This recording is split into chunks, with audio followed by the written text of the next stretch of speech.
Look what just arrived. The paint for the dining room. Oh, that's so great. We can finally start.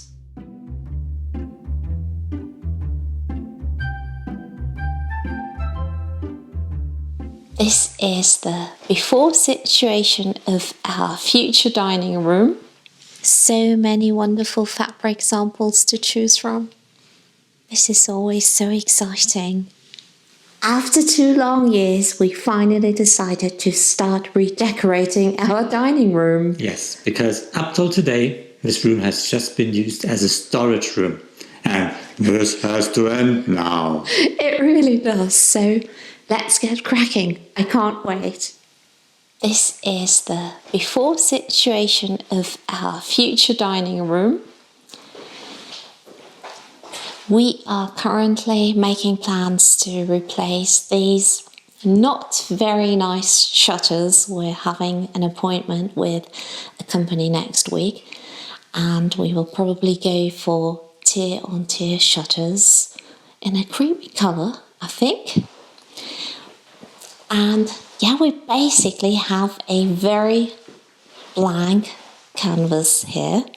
One of our favourite things in here is the mantelpiece. Sadly, this is no longer a working fireplace, but we have these amazing countryside tiles. I think they are quite old, and yeah, they are just absolutely lovely. We made some changes, and we will no longer paper this room. The reason for it is this absolutely stunning antique MORA clock.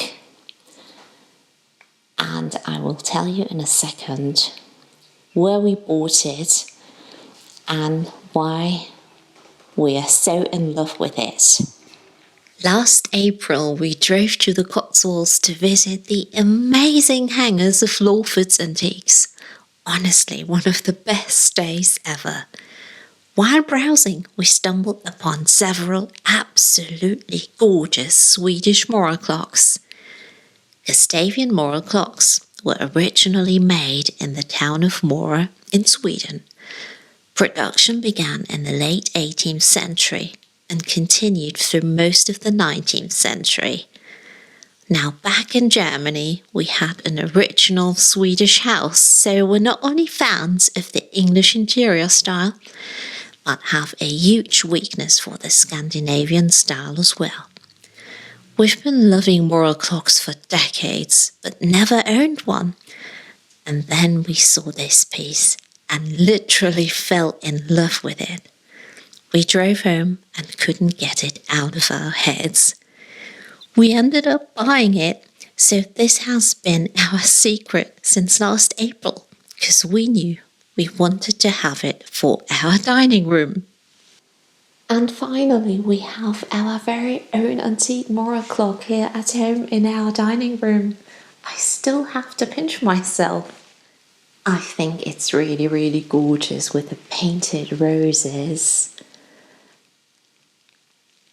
Hope you like it as well, but for us this is like a dream come true.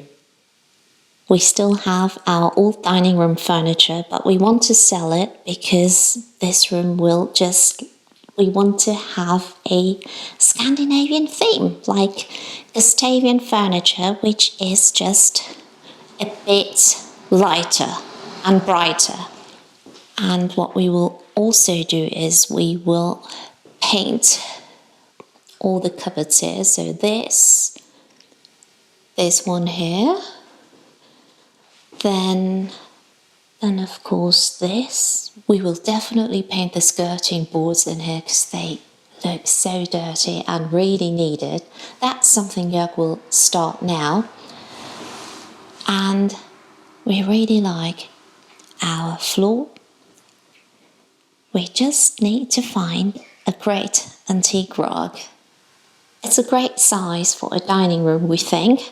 This is the front room, so normal British people would use this room as a living room, but for us this makes sense as a dining room. So this is what we will do.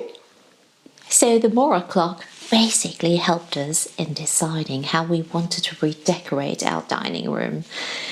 It's a little bit embarrassing because when we made a video 2 years ago, I can't believe it, it's been 2 years, we showed you a wallpaper from Colfax and Fowler that we bought for the dining room, which is still gorgeous. We love it to this day. But when we decided to go for a Swedish room, we said, you know what, let's sell the wallpaper and choose a lovely paint that will look wonderful, perfect for this room. And yeah, also we think it will go very nicely with the rest of the house. So I browsed the House and Garden website regularly and came across Rosie de Rooijk's beautiful and colourful house. It's so much our cup of tea, and her living room is painted in this amazing yellow shade from Paint and Paper Library. So we thought this is absolutely perfect. A great contrast to our blue William Morris wallpaper in the hallway as well. Here it is. And very similar to the contrast in her own hallway. So this is why we decided to give it a go. We've had this book for nearly 20 years. It's called Swedish Style, Creating the Look. It's absolutely timeless. I don't know if you can still get it, but if you're a fan of the Swedish style, this is a huge inspiration. Somehow it really, really speaks to us. This shows the typical colour palettes. So on the left you have the Gustavian colours, very muted pastel colours. And here on the right, quite rich and more saturated. This is the rural colour palette, which derives from the traditional country cottage. And here on the right, you can spot the yellow. That looks pretty much like the yellow we're going for in the dining room. And because there are no strict rules, there shouldn't be, by the way, you can easily combine these two colour palettes. Here you have the typical exquisite Gustavian chairs. We actually have one of those in our attic room and decided to go for these in our dining room as well, together with a gorgeous Gustavian dining room table, and it gives us the chance to choose more gorgeous fabric. And here are some fabric samples for chairs. So for the Swedish style, stripes and check is always a good idea. We really like this. This is great quality, but the check pattern might be a little bit too big. Stripes are wonderful, and we particularly fell in love with this. It's absolutely amazing, and it's from Vanessa Arbuthnot, and the name of this fabric would be very fitting as well, because it's called Stockholm stripe, so that could be a perfect choice. We're just not sure about the color combination because we have to make it work with the MORA clock, but we will be getting more color combinations with the very same pattern, so can't wait for those. This is Vanessa Arbuthnot as well. This one too would totally work with the chairs. This is another stripe fabric. I don't know, it's probably, yeah, that's a Sanderson fabric. And I've never had Vanessa Arbuthnot fabric samples here at home. And we got this little brochure. Honestly, her fabrics are amazing. Very, very nice. And this could be something for a curtain, maybe. This is Colfax and Fowler. Very nice quality. So that could work. It's always so much fun to choose everything.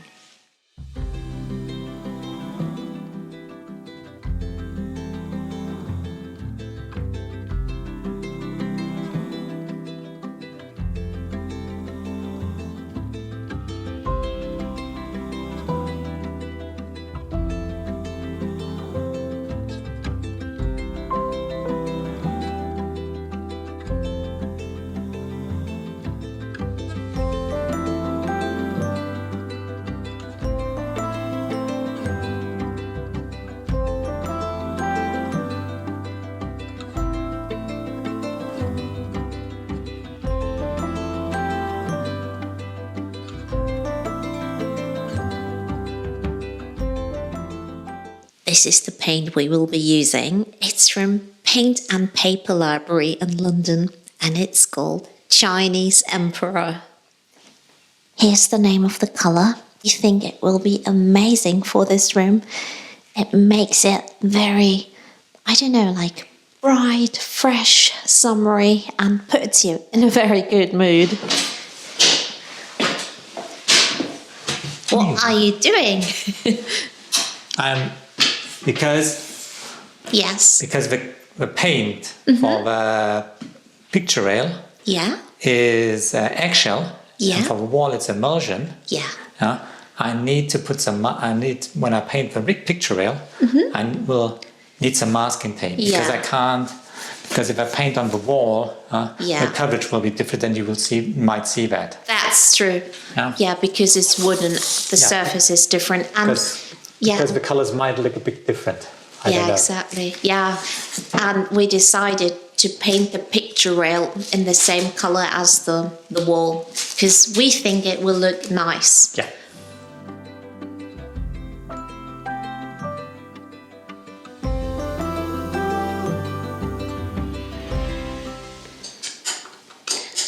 Let's open the let's have a look.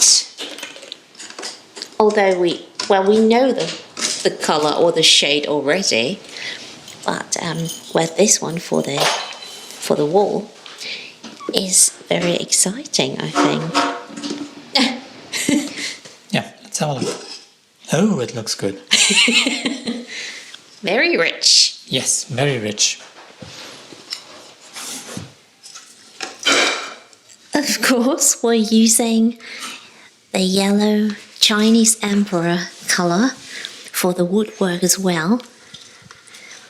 I think it will look good. What do you think, my darling husband? Very bright. I do love yellow. Remember, we had yellow in our kitchen in Germany, just not as bright as this one. Not as bold and deep. I think this one will be amazing. That's the first coat of paint. I think it will probably need 3, but I show you more so you get an idea.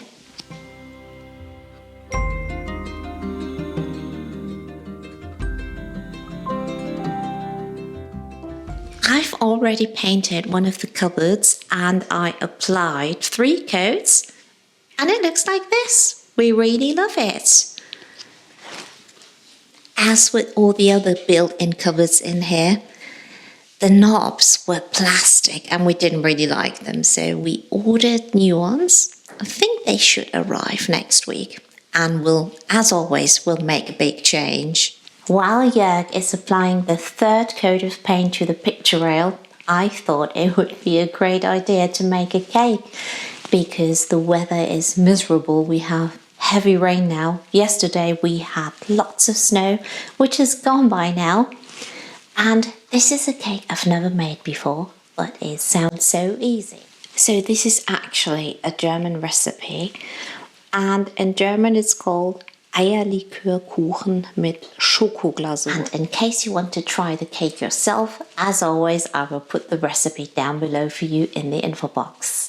I will make this a gluten-free cake, and for the batter you will need icing sugar. This is gluten-free self-raising flour, baking powder.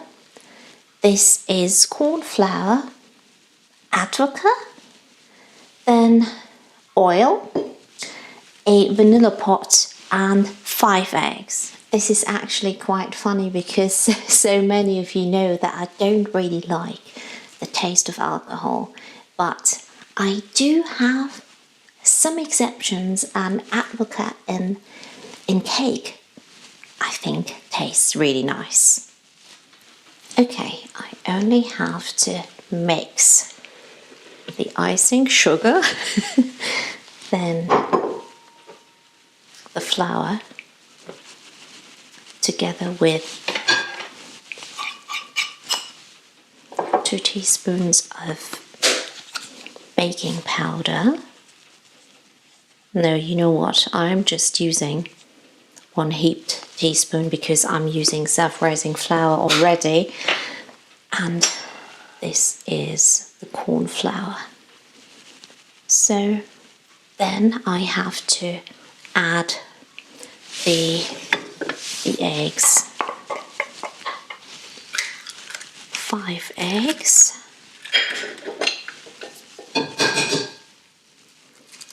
I'm really excited to try this cake, especially because it sounds so easy to make. And usually those cakes are the best cakes.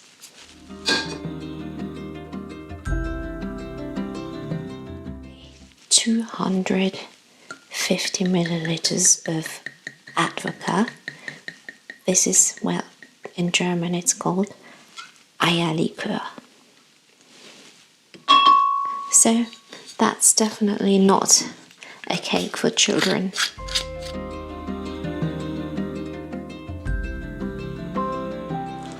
Now this will go into the oven for 50 to 60 minutes at 175 degrees Celsius. What do you think? I just took the cake out of the bun pan. So far so good.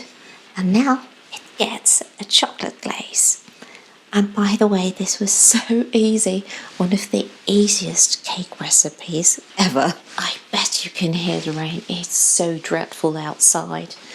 So for the chocolate glaze, I'm using dark chocolate, a bit of cinnamon and cream. And this is the chocolate we always buy here in the UK whenever we make cakes. And it's Swiss dark chocolate.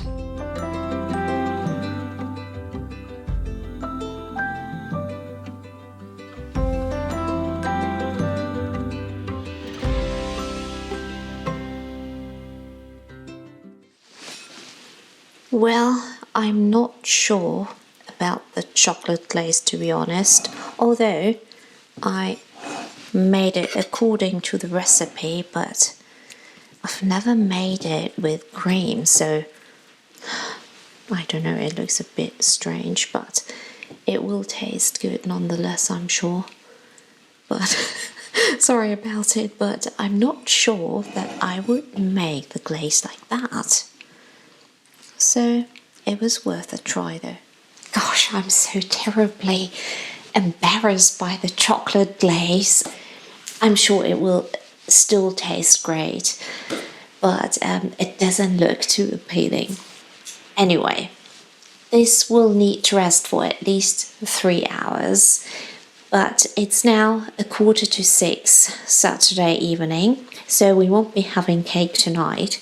We will leave it overnight and try it tomorrow. So this side of the picture rail is done, and we can start to paint the walls and see what it will look like.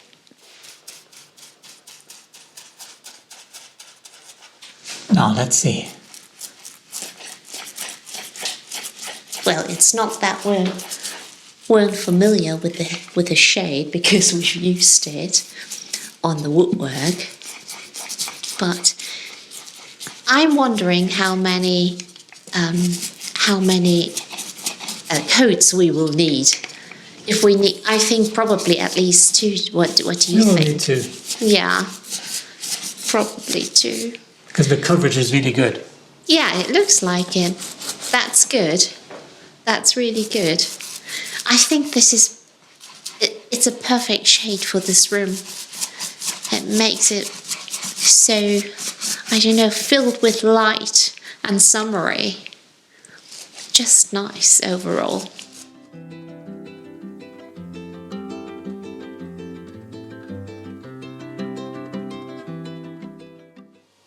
It's the next day and it's actually time for a little tea break. Joerg is painting next door, and yeah, we want to try the cake, although, so this is the current situation, and it's almost 3:30 in the afternoon.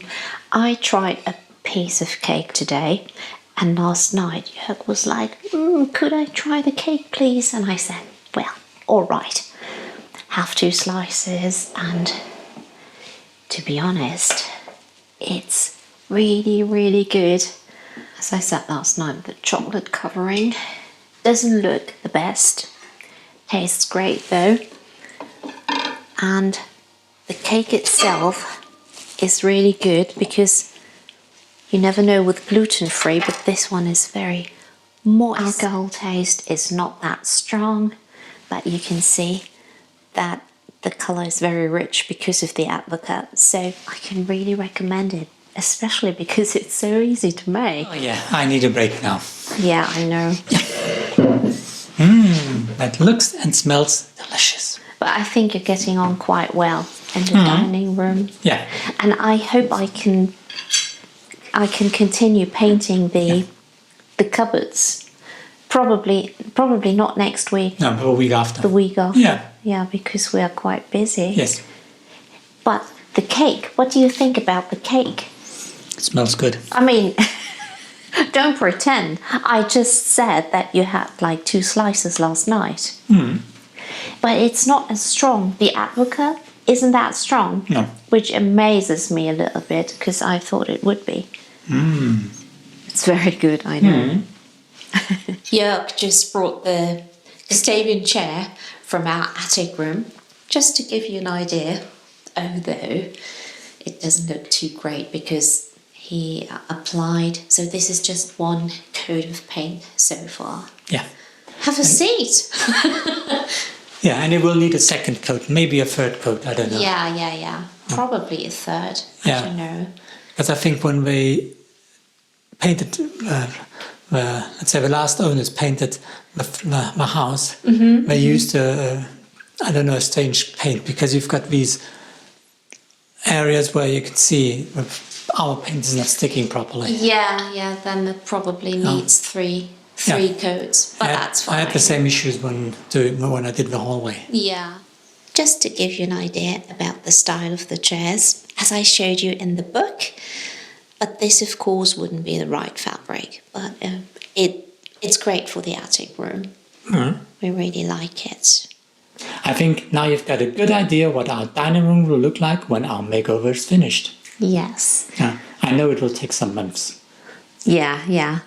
Especially because we have to order the furniture. Yeah. And I think the lead times are crazy. Yeah, I think you said 8 to 10 weeks minimum. Yeah. He said like July, something about that. Which on the other hand is a good thing. Give me some time to finish all the painting. Yeah. And finish jobs in between, maybe have curtains made. Yeah. All those little or big things, I don't know. But we're quite excited about it. So, dining room makeover part 1. Yeah, and I like the colour. Yeah, so there's more to come. Stay tuned. We'll see you again very soon. So, until next time, bye. Bye-bye. Bye.